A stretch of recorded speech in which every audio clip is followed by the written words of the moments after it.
شرک کے بعد میں سب سے بڑا اگر گناہ اسلام میں کوئی ہے تو وہ نماز چھوڑنا ہی ہے۔ اگر آپ وینٹیلیٹر پر بھی ہو تو آپ کو نماز پڑھنی پڑے گی۔ مطلب کوئی ایسا تو ہوگا نہیں کہ وہ نماز کا انکاری ہوگا، اگر انکاری ہے تو وہ مسلمان ہی نہیں۔ اللہ نے ہمیں وہ صرف ایک بار بتا دی ہے، کوئی ایسا اللہ کا آرڈر نہیں جو اللہ نے ریپیٹ کیے ایکسیپٹ ٹو نماز۔ توحید کے بعد سب سے امپورٹنٹ اور سب سے اسٹرکٹلی اگر اللہ کا کوئی حکم ہے تو ہے نماز۔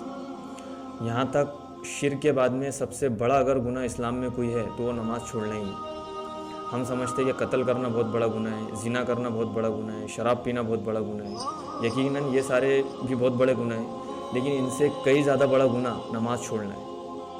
اور صرف نماز ایسا حکم ہے جس کے اندر اللہ نے ہمیں چھوڑنے کی کوئی گنجائش نہیں دی۔ پھر آپ جو بھی کر رہے ہو، آپ جاب کر رہے ہو، آپ بزنس کر رہے ہو، آپ شاپنگ کر رہے ہو، آپ دوستوں میں ہو، آپ کسی کی شادی اٹینڈ کر رہے ہو، آپ کوئی کنڈیشن میں نماز نہیں چھوڑ سکتے۔ یہاں تک کہ آپ بیمار ہو، آپ نماز نہیں چھوڑ سکتے۔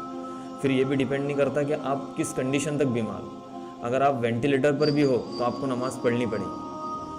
ہاں، اگر آپ کھڑے رہ کر نہیں پڑھ سکتے تو بیٹھ کر پڑھو، بیٹھ کر نہیں پڑھ سکتے تو لیٹ کر پڑھو، لیکن چھوڑنے کی اجازت نہیں۔ اگر آپ دیکھو اللہ کی جتنی بھی حکم ہیں، اللہ نے ہمیں ہر حکم میں کچھ نہ کچھ گنجائش دی ہے، کچھ نہ کچھ آسانی دی۔ فار ایگزامپل، آپ اگر سفر میں ہو، آپ اگر بیمار ہو تو آپ روزہ چھوڑ سکتے ہیں۔ آپ کے پاس پیسہ نہیں ہے تو آپ کے اوپر حج فرض نہیں ہے، آپ کے اوپر زکوٰۃ فرض نہیں ہے، تو یہ بھی تو اللہ کے حکم ہے۔ لیکن اللہ ہر حکم میں ہمیں کچھ نہ کچھ گنجائش دے رہے، لیکن نماز میں کوئی گنجائش نہیں۔ کیوں؟ کیونکہ اللہ کی نظر میں جو نماز کی اہمیت ہے وہ اور کسی عمل کی نہیں۔ اور ہمارا حال یہ ہے کہ ہمیں ذرا سی چھینک بھی آ جائے تو ہم نماز چھوڑ دیتے۔ یہ ان لوگوں کی بات کر رہا ہوں جو نماز پڑھتے، جو نہیں پڑھتے تو انہیں تو کسی بہانے کی ضرورت نہیں۔ اب آپ دیکھو دنیا میں جتنے بھی مسلمان ہیں سب کو پتہ ہے کہ نماز تو پڑھنی ہے، مطلب کوئی ایسا تو ہوگا نہیں کہ وہ نماز کا انکاری ہوگا، اگر انکاری ہے تو وہ مسلمان ہی نہیں۔ لیکن پھر بھی ہم نماز کیوں نہیں پڑھتے؟ تو میرے کو ایسا لگتا، جہاں تک میں نے آبزرو کیا، اس کے 3 ریزن ہو سکتے ہیں۔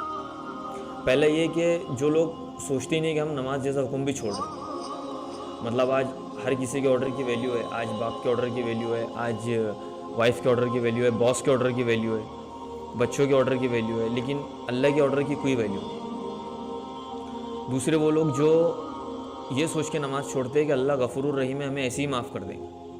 اور صرف نماز کی بات نہیں، اگر جو بھی وہ گناہ کر رہے وہ یہ سوچ کے کرتے کہ اللہ غفور الرحیم ہے، ہمیں ایسے ہی معاف کر دیں گے۔ تیسرے وہ لوگ جو نماز چھوڑ رہے لیکن یہ سوچ کے چھوڑتے ہیں کہ ہم کبھی نہ کبھی اس کی ادائیگی کر لیں گے، جیسے قضاء عمری۔ اور ایک ٹائم پر اس میں بھی آتا تھا، کیونکہ جب میں نماز چھوڑتا تھا میں یہ سوچ کے چھوڑتا کہ میں کبھی نہ کبھی تو نماز پڑھ لوں۔ تو یہ بھی ایک شیطان کی چال ہوتی ہے، کیونکہ ہمیں کیا پتہ کہ ہم زندہ رہنے والے، ہو سکتا ہم کل بھی مر جائیں ادائیگی کرنے سے پہلے۔ اب آپ دیکھو اللہ کی جتنی بھی قرآن میں آرڈرز ہے، اللہ نے جو ہمیں حکم دیا قرآن کے تھرو، حدیث کے تھرو، کہ ہمیں کون سی چیزیں کرنی ہے اور کن چیزوں سے رکنا ہے، اللہ نے ہمیں وہ صرف ایک بار بتا دی۔ کوئی ایسا اللہ کا آرڈر نہیں جو اللہ نے ریپیٹ کیے ایکسیپٹ ٹو نماز۔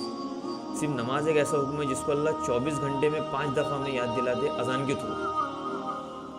فار ایگزامپل، آپ کسی آفس میں جاب کر رہے ہو، آپ کے آفس کا ٹائم 9 بجے ہے، لیکن آپ کا باس آپ کو ہر روز 8 بجے فون کر رہا ہے یہ بتانے کے لیے کہ آفس کا ٹائم 9 بجے۔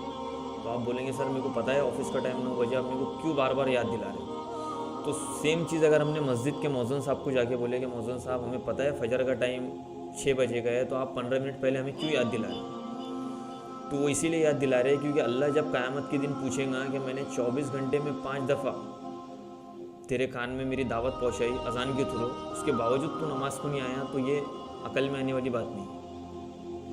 تو بس یہ آپشنل نہیں ہے کہ اگر آپ پڑھیں گے تو اچھی بات ہے، نہیں پڑھیں گے تو کوئی بات نہیں۔ آپ اگر مسلمان ہو تو آپ کو نماز پڑھنی پڑے گی۔ اب یہ تو میں نے کیا کہ اللہ کی نظر میں نماز کی کتنی اہمیت ہے اور ہماری نظر میں نماز کی کیا ویلیو ہے۔ اب بات کرتے کہ جو لوگ نماز چھوڑ رہے اور جن کا آگے بھی چل کے کوئی پلان نہیں ہے نماز پڑھنے کا، اللہ نے ان کے لیے کیا تیار کر کے رکھی۔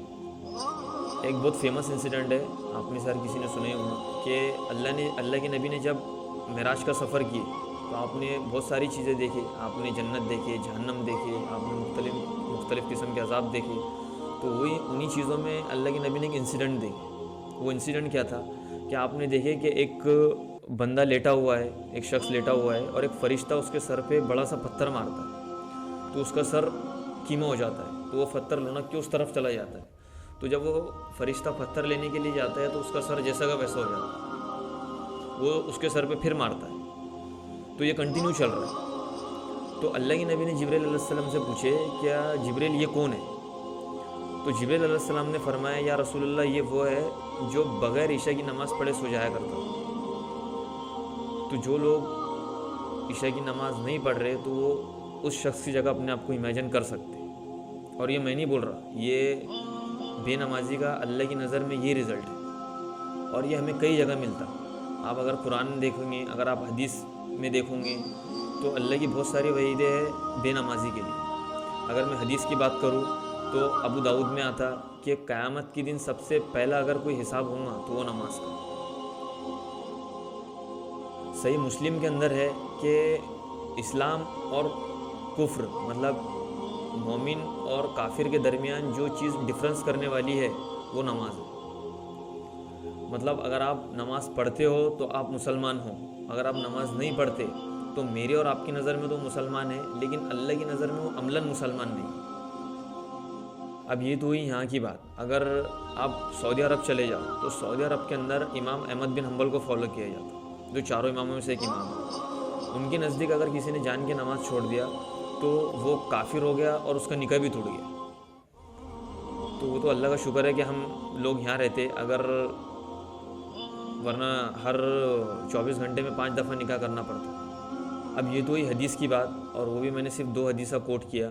دیکھا جائے تو ایسے تو ہزاروں حدیث ہے جس سے پتہ چلتا ہے کہ نماز اتنی اہم ہے. اگر قرآن کی بات کریں تو قرآن کے اندر سورہ مدثر میں آتا اللہ نے فرمایا کہ جب گنہگار مسلمان جہنم میں جل رہے ہوں گے تو ان سے پوچھا جائے گا کہ آپ جہنم میں کیوں آئے؟ تو وہ کہیں گے کہ ہم نماز قائم کرنے والوں میں سے نہیں تھے. تو مطلب آپ سوچ سکتے کہ اللہ نے ہمیں کتنا واضح کر کے، کتنا کلیئر کر کے ہمیں بتا دیے کہ اگر ہم نماز چھوڑتے ہیں تو ان کے لیے اللہ نے کیا چیزیں تیار کر کے رکھی. تو آپ لوگ بھی نیت کریں اور میں بھی نیت کرتا ہوں انشاءاللہ کہ آج سے نماز نہیں چھوڑیں.